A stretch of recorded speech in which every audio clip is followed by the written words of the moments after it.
Hi mats, இன்றைக்கி டே 18. இந்த 100 days weight loss சேலஞ்சாக complete பண்ணுறதுக்கு இன்னும் நமக்கு 82 நாள் இருக்குது.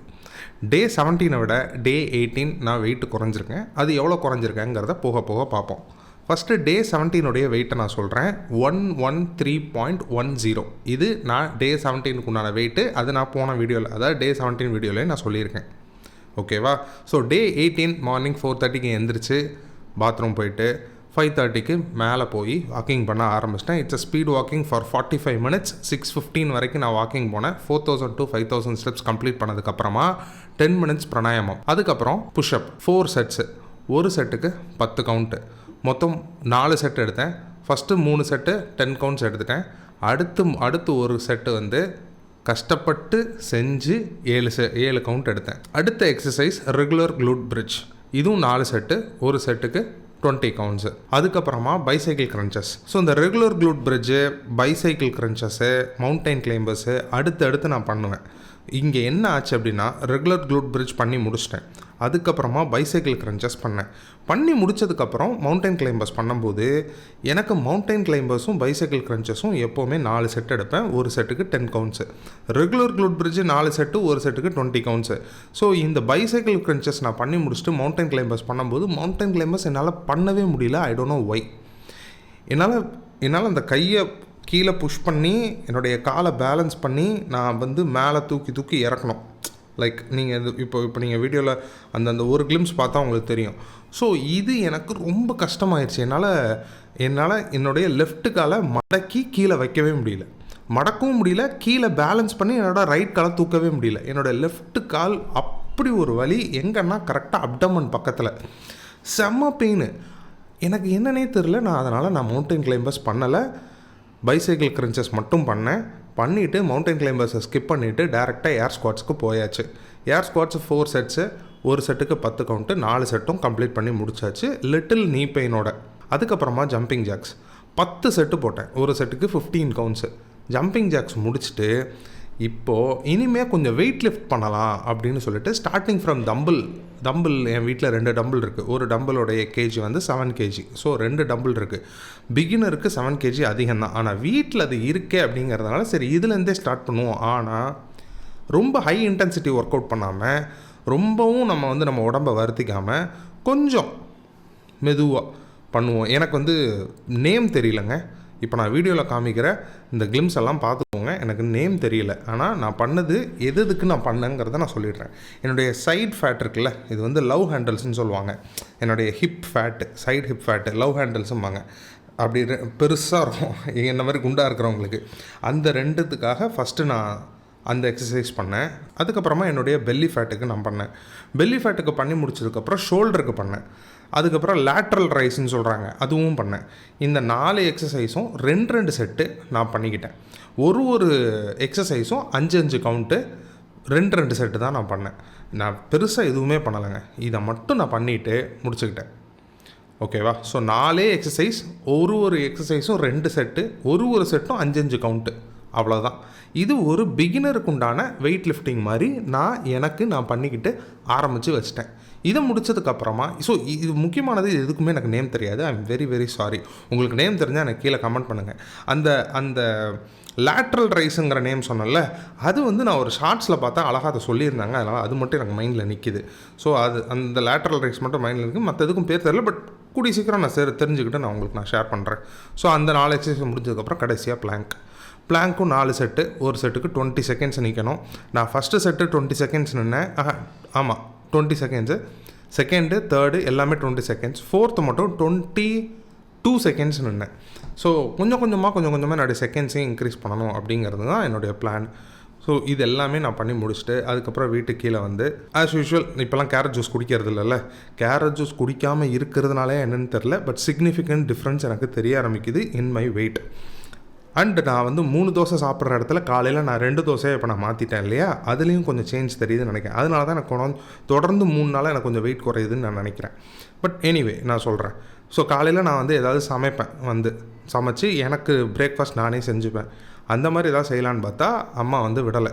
நீ மத்தியானம் ஏதாவது செஞ்சுக்கோ, இப்போ நான் வந்து உனக்கு ஒரு சட்னி வச்சுருக்கேன், அந்த சட்னியை சாப்பிட்டேன்னு சொல்லிட்டு இந்த பீர்க்கங்காய் இருக்குல்ல, அதனுடைய ஸ்கின்னில் ஒரு சட்னி பண்ணாங்க. அந்த சட்னியும் சட்னி இந்த சென்ஸ் ஒரு துவையல் மாதிரின்னு வச்சுக்கோங்களேன். அதுவும் 2 dosa, 200 grams of black grapes, seed உள்ள கிரேப்ஸ் தான்.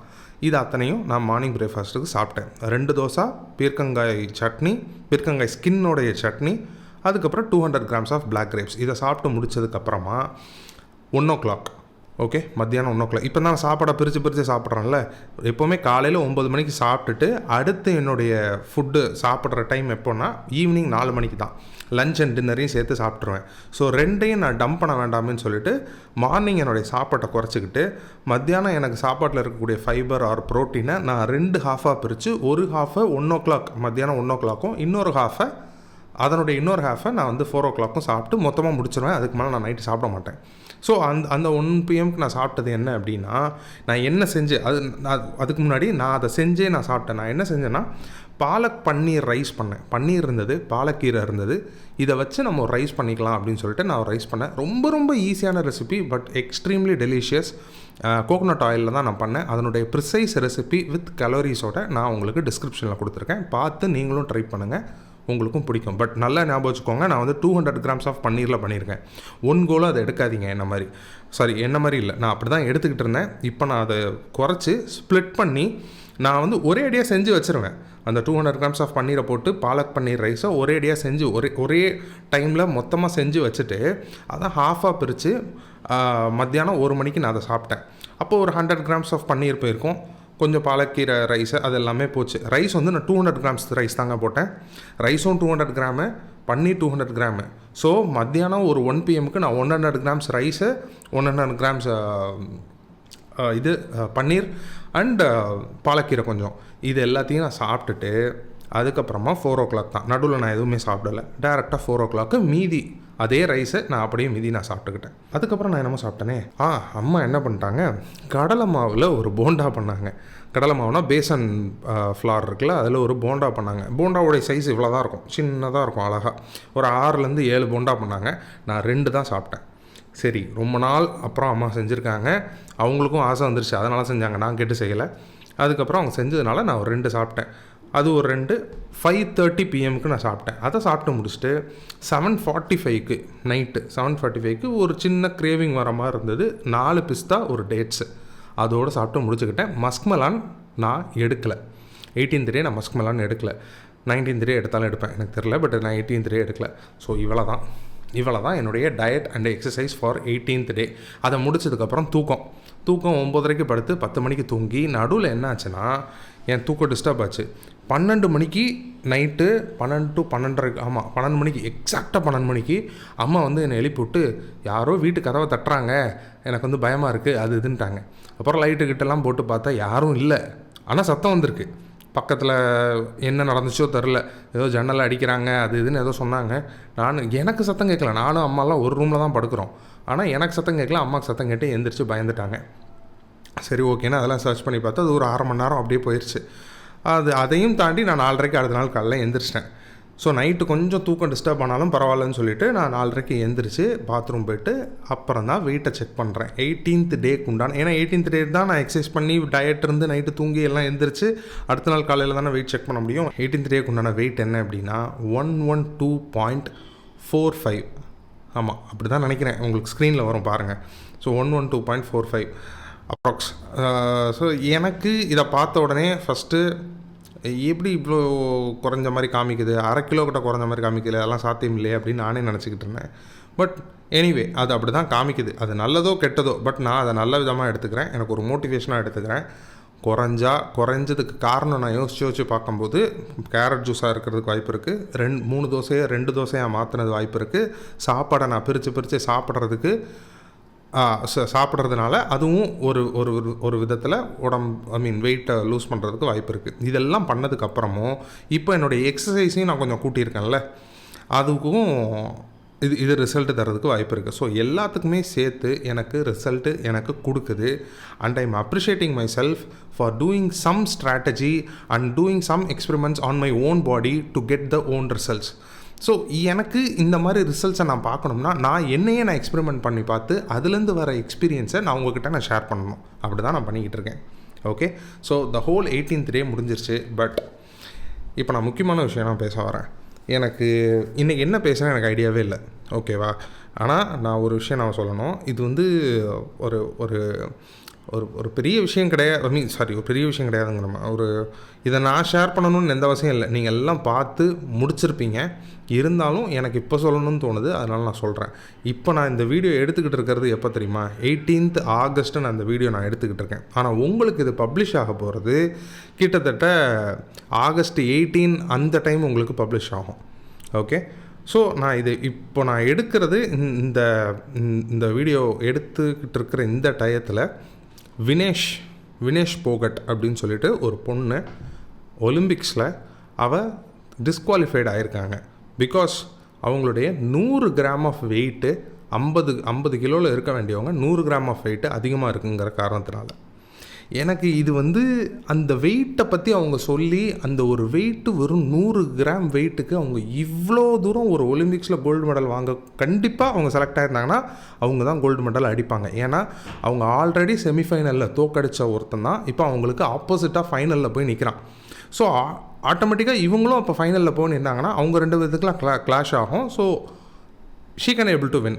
அவன் வந்து ஒரு ஜப்பான், அவங்க அந்த பொண்ணு வந்து ஒரு ஜப்பான், இவங்க வந்து நம்ம இந்தியன். ஸோ ஆப்வியஸ் ரிசல்ட் தெரிஞ்ச ஒரு ஒரு ஒரு இடத்துல இந்த பொண்ணு வந்து டிஸ்குவாலிஃபை ஆகி அவங்க வெளியே வந்துடுறாங்க. ஸோ இந்த பொண்ணு யாருன்னா ஹரியானா ஸ்டேட்டுடைய ஒரு 29 வயசு ஒரு பொண்ணு.